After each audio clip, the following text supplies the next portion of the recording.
Hello friends, welcome back to my channel.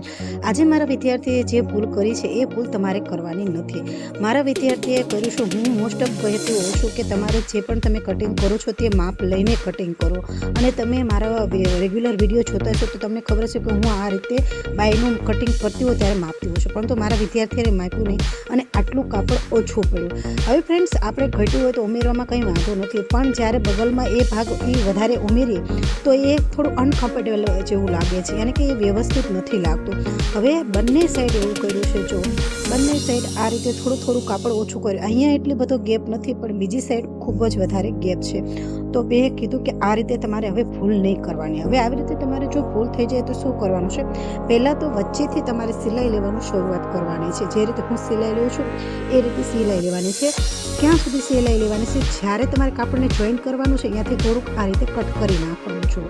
પછી તમારે બીજું કાપડ લેવાનું છે આ રીતનું, અને એને છે ને આ રીતની સિલાઈ લઈ લેવાની છે। પછી તેને અહીંયા જોઈન્ટ કરી નાખવાનું છે। જો એટલું કાપડ આપણે બચાવીને રાખ્યું તો ત્યાં સિલાઈ નથી મારવાની।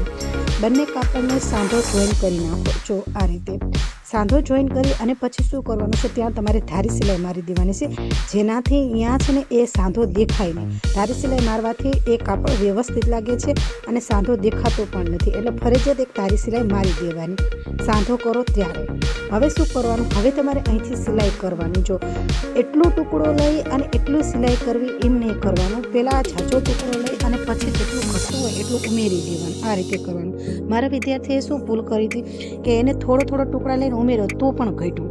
શા માટે ઘટ્યું? કારણ કે અંદાજિત કર્યું હતું એના કારણે। પછી મારી પાસે આવ્યા કે બેન હવે શું કરવું? પછી મેં એને સુધારી દીધું કે આવી રીતે કરવાનો, કાપડનો આખો ટુકડો લેવાનો અને જેટલું આવે છે તે રીતે તમારે સિલાઈ કરવાનું। પછી જે એક્સ્ટ્રા હશે એ તો કટ કરવાનું જ છે ને।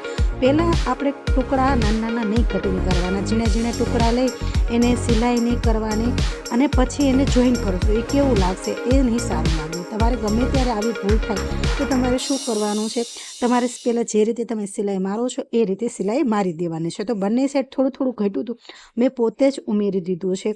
વિદ્યાર્થી પણ ખુશ થઈ ગયા અને એને એની ભૂલ પણ સ્વીકારી કે બેન મારી ભૂલના કારણે આ થયું છે। તો તમારે પણ આવી ભૂલ ન થાય એ વાતનું તમારે ધ્યાન રાખવાનું છે, કેમ કે આવી નાની ભૂલથી છે ને આખું બ્લાઉઝની જે ફિનિશિંગ હોય છે તે બગડી જાય છે, અને કસ્ટમરને પણ આવું બ્લાઉઝ નથી ગમતું સાંધા સાંધિયાવાળું, અને ખાસ કરીને બગલમાં જે સાંધો આવે એ તો સારું લાગતું જ નથી। એ જગ્યાએ જે સાંધો હોય છે ને એ ખૂબ જ વાગતો હોય છે। ઘણા વિદ્યાર્થી કે જે કસ્ટમર હોય છે એમ કહેતા હોય છે કે આ દાંડલીવાળો ભાગ શું રાખ્યો છે। તો તમને આમાં થોડુંક પણ વિડીયોમાં કંઈક અલગ જાણકારી મળી હોય તો લાઈક જરૂર કરી નાખજો। ચેનલમાં નવા તો સબસ્ક્રાઈબ કરી નાખજો। તો અત્યારની માટે બાય બાય।